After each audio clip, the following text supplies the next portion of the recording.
Local Edition, I'm Brad Pomerantz. Thanks again for joining us. Our guest is Ian Parkinson. He is the sheriff for San Luis Obispo County. Thanks for joining us. We appreciate it. I want to talk about what we know as prison realignment. As you know, in October, through a scheme that was devised by the governor, low-level offenders are being moved from state prisons to county jails, including a county jail here in San Luis Obispo County. How is it going so far, sir?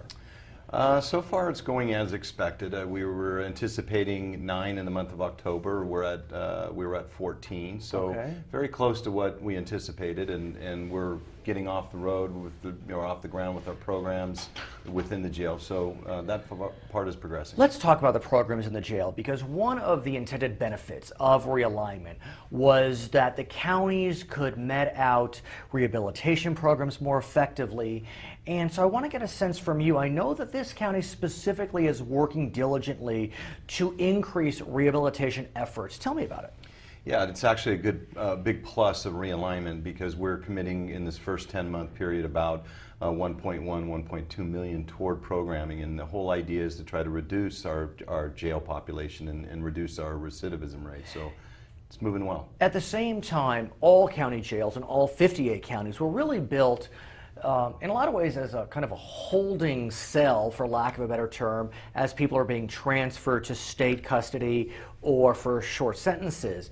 But even though realignment is meant for the low-level offenders, there are some prisoners that are getting longer sentences. In this county, someone got 4 years.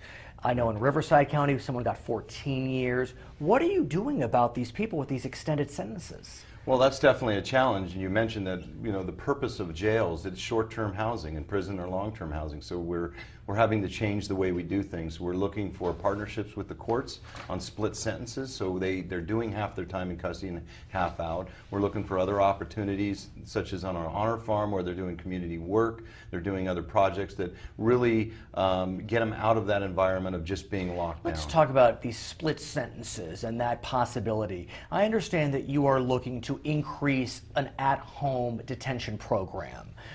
Presumably that could be part of a split sentencing scheme. Talk to me about the potential effectiveness of such a program. Well, I think it's very effective. We've been running such a program for a while. I think what we're looking at is doing a two-tier approach to it. I think it's valuable in the sense that we can keep people that are employed still working while still monitoring them. They wear an anklet, a GPS anklet that tells us where they're going and make sure they're not violating any type of rule or law out there.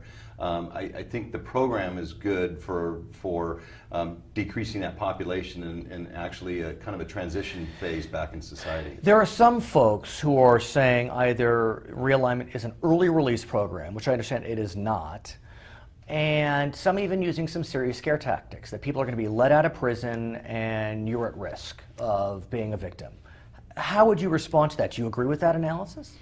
No, I don't. I think in a sense, it's an early release program only to release or relieve the population of prisons. They're overcrowded. They've been mandated to reduce the populations. Realignment in year one gets us at the number that we're required to get to in the prison system to reduce sentence. So all we're doing is having them serve the sentence in county jail rather than state prison. So it's the same sentence, presumably? Yes. You mentioned the first 10 months of the program, and in that first 9-10 months, the state has given you a certain chunk of change. Beyond that, the state has not promised to give funding. Are you concerned? Yes, that's definitely concerning. Right. Now, Governor Brown did tell state sheriffs that he is committed to the program, and while he remains in office, he will provide the funding. The second thing that he promised the state sheriffs was in next year that he will seek constitutional protections for the money, which is vital to us. It's not only to the sheriff's office, but to each county. He's Ian Parkinson, sheriff of San Luis Obispo County. I'm Brad Pomerantz. Back to HLN.